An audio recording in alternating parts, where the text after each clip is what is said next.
নমস্কার, সবাই কেমন আছেন? আশা করি ভালো আছেন। আবারও নিয়ে আসলাম আপনাদের মাঝে ছোট্ট কিছু ব্লগ নিয়ে। তো এই যে একটা গাড়ি দেখতেছেন বড়সড়। তো এখানের মধ্যে কি ঢোকানো হচ্ছে জানেন? আসলে আমরা ট্যুরে যাচ্ছি ফ্যামিলি সবাই। তো এখানে সব রান্না-বান্না করে পেছনে গাড়ির পেছনে রেখে দেওয়া হচ্ছে। সকাল ৭টার দিকে গাড়িও চলে আসলো। তো আমরা কোথায় যাচ্ছি? রাঙামাটিতে। এই যে আমরা ৩ বোন, মা, বাবা সবাইকে নিয়ে একদম প্রথমবারের মতো একটা ট্যুরে যাচ্ছি। যে আমরা কখনো একসাথে কোথাও কখনো যেতেও পারি নাই।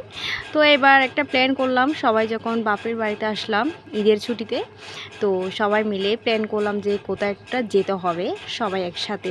এটা একটা স্মৃতি হিসেবে রেখে দিতে হবে। তো যে কাজ সে কথা। তো আমরাও সকাল সকাল রওনা হয়ে গেলাম। দীর্ঘ অপেক্ষা শেষে আমরা নামলাম এখন। গাড়ি থেকে নামার পর সবার স্বস্তি ফিরে আসলো, আর আমার বাচ্চা অনেক খুশি হয়েছে। কারণ গাড়িতে এসে কি আর বলবো, ওয়াক ওয়াক তো করে ফেললো। সেখানে ছোটো বাচ্চাদের অবস্থা নাজেহাল অবস্থা হয়েছিল। তো তারা কখন যে গাড়ি থেকে নামবে সেই চিন্তায় ছিল। তো নামার পর এখন আমরা প্রথমেই রওনা দিচ্ছি অরণ্যক পার্কে। তো এই জায়গাটা আসলে অনেক সুন্দর, মানে পার্কটাতে, এটা হচ্ছে একটা সেনাবাহিনী পার্ক। তো এখানেও টিকিট কেটে আমাদেরকে যেতে হয়েছে সবার জন্য। আর ওখানে গিয়ে তো আমাদের প্রথম কাজই হচ্ছে ফটো সেশন করা। তো এই কাজটা তো আর বাদ রাখা যায় না। এই যে এখানেই আমরা গেলাম, মানে পুরো একটা লেকেও আছে, লেকের পাশেও দাঁড়ালাম। তো এই নিয়ে ঘোরাফেরা করতেছি আর হাঁটতেছি। আর প্রচুর রোদ ছিল। রোদের কারণে মানে কি আর বলবো, পুরো নাজেহাল অবস্থা, মানে চোখে দেখা যাচ্ছে না।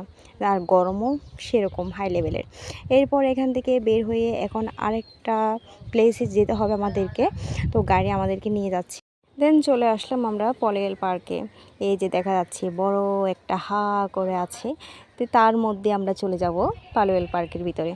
তো ওখানে তার মধ্যে প্রবেশ করার জন্য অবশ্যই টিকিট তো কাটতে হবে। টিকিট ছাড়া তো কোনোভাবে নো অ্যালাউ। তো এরপর আমরা সবাই টিকিট কাটার পর ভিতরে প্রবেশ করলাম। আর ওখানে চারপাশগুলো অনেক অনেক সুন্দর। নিচেও সুইমিং পুল ছিল, আরও অনেক প্লেস। পুরো লেকটাই অনেক সুন্দর, আসলে কৃত্রিম হলেও মানে এতটাই সুন্দর বলার বাইরে।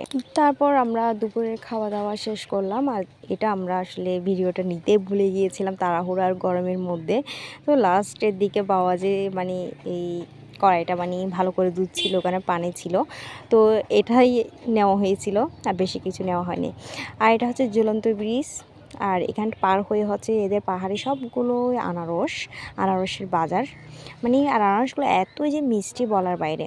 খেয়েও দেখলাম আসলে অনেক মিষ্টি। এরপর রওনা দিলাম কাপ্তার উদ্দেশ্যে। তারপর গেলাম আমরা তাও সেনাবাহিনীদের তৈরি করা নেভি ক্যাম্পে। আর ওখানে গিয়ে আমাদের মানে লেট হয়ে গিয়েছিল, মানে পুরোটা সন্ধ্যা হয়ে গিয়েছিল। তো ওটা ঘুরে আমরা বাড়িতে চলে আসছিলাম এই পর্যন্ত। এরপর আর কোথাও মানে ঘোরার টাইমটা ছিল না, যেহেতু সন্ধ্যা হয়ে গিয়েছিল। তো এবার বাড়ির উদ্দেশ্যে রওনা দিয়েছিলাম। আর বাড়িতে আস্তে আস্তে প্রচুর লেট হয়েছিল, প্রায় রাত 10টা বেজে গিয়েছিল। আর একদিনের ট্যুর আজকে এ পর্যন্ত। সবাই ভালো থাকবেন, ধন্যবাদ, পাশে থাকবেন। আর ভালো লাগলে কমেন্ট করে জানাবেন। Tata, bye bye.